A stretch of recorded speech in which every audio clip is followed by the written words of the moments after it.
upon thousands of years ago, there was a great forest, called Adohi in the Cherokee language, where all of the animals of the world lived together.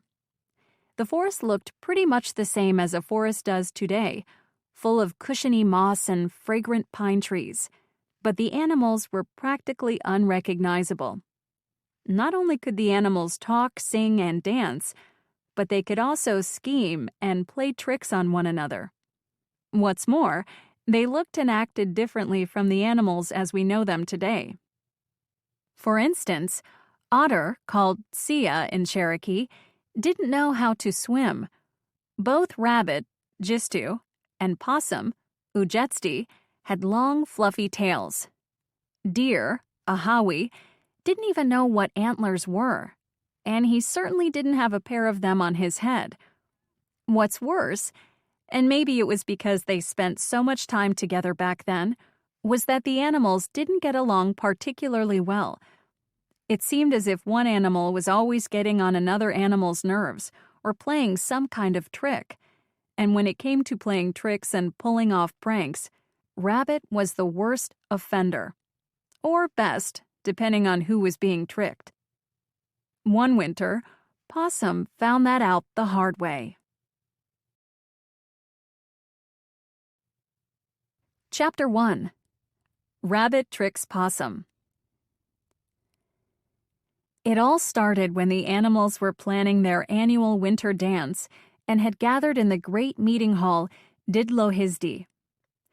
They were discussing which kinds of dances to practice when Tawodi the hawk, the head of the dance committee, noticed that Possum wasn't paying attention.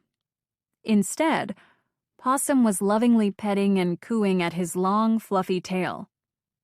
"Possum," Hawk scolded, "are you going to participate in this meeting or not?" "What?" asked Possum. "Oh, I'm sorry, Hawk. It's just so hard to concentrate on something as pedestrian as a dance when you have a tail as glorious and luxurious as mine. It can be a great distraction and a burden too, but I don't expect any of you to understand."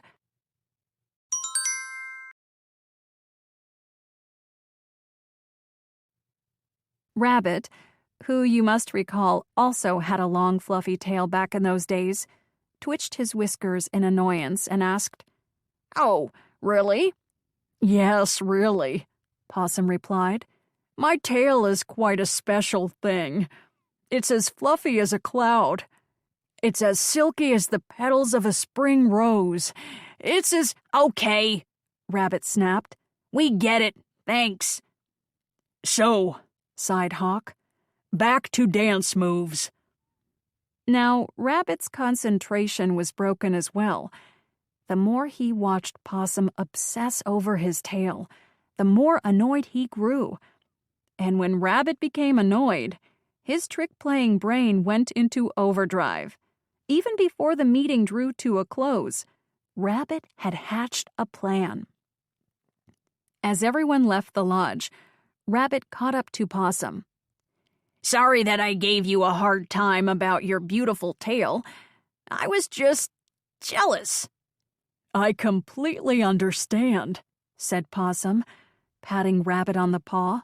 "I mean, how could anyone not be jealous?" Rabbit forced a toothy smile. "Anyway, I've been thinking. Someone with a tail as Usquanagati, wonderful as yours, should get special treatment the day of the dance. I know a great stylist who is a marvel when it comes to fur. How about I send him your way?" Possum clapped his paws together in excitement. "A fur stylist to create a unique design for my exquisite tail. That would be fantastic!" A couple of weeks later, the dance hall was almost ready to go. The animals were busy hanging pine needle garlands and pine cone wreaths, but Rabbit wasn't there. He was at the fur stylist's place, putting his plan into action. "Possum, well, you know, he wants to change his image," Rabbit said to Taladoo the cricket. "He's so bored with the way his tail looks." Cricket, deep in thought, stroked his chin with one of his front legs. "I've got just the thing. It'll be bold, dramatic, just the change Possum is looking for."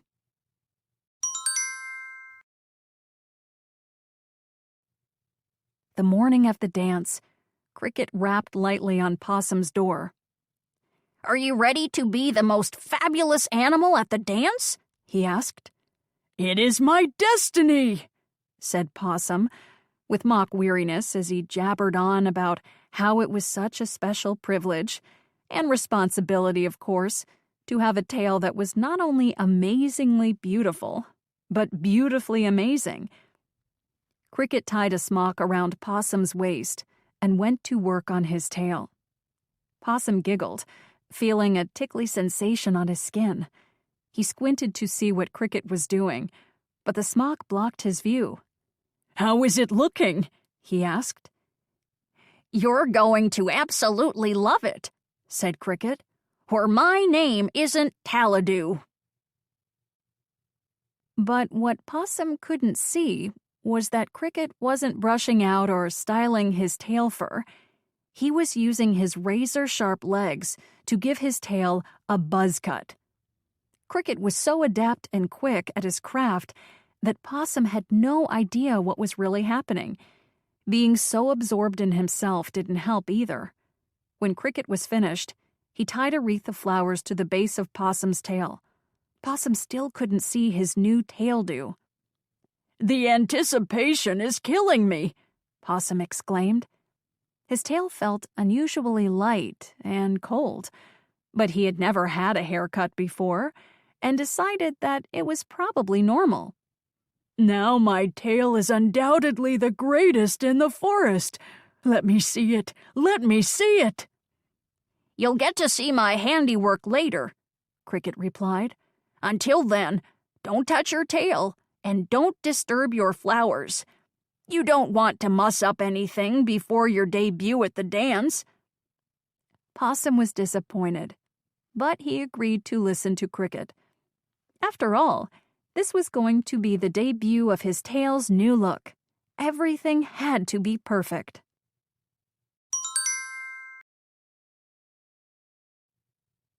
All that day, Possum desperately wanted to admire his new tail-do, but he did as he was told, focusing on his new dance moves.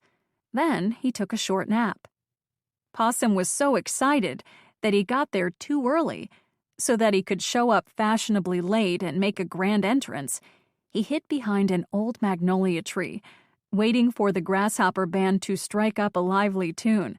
Then, right at the highest note, Possum burst through the doors. He shimmied and shook toward the center of the dance floor, turning, twisting, twirling, and showing off the dance moves he'd been practicing all day. For his finale, he threw his paws into the air and tossed his tail high, just as the grasshopper band played its longest, loudest note. But when the song ended, Possum didn't hear the thunderous applause he'd expected. Instead, the room was silent. Not counting his own loud panting from being so out of breath from dancing, all around, animals stared at him with their mouths open. And not because they were awed by Possum's dancing. Then, suddenly, the entire room erupted into gales of laughter. "Possum," Rabbit guffawed. "Nice dancing, but what happened to your tail?" That's when Possum looked down for the first time. All of his dancing had shaken the flowers loose from his tail, and now he could finally see the results of Cricket's styling. "Huh? What the—" Possum's eyes popped open in shock. His fur! Where was his glorious fur? His thick, luxurious fur! Now his tail was as bare as a tree branch in winter. It was as thin and scraggly as a dried-up vine. It was horrifying as far as Possum was concerned.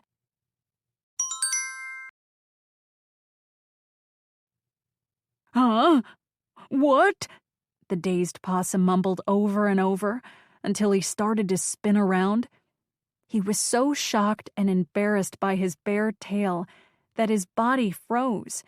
His eyes rolled up in his head, his bare tail went stiff, and he rolled over onto his back with his legs sticking straight up in the air. And from that day on, the fur on Possum's tail never grew back, and all the animals from way back then up to today still remember that winter dance as the day when Possum played dead for the first time.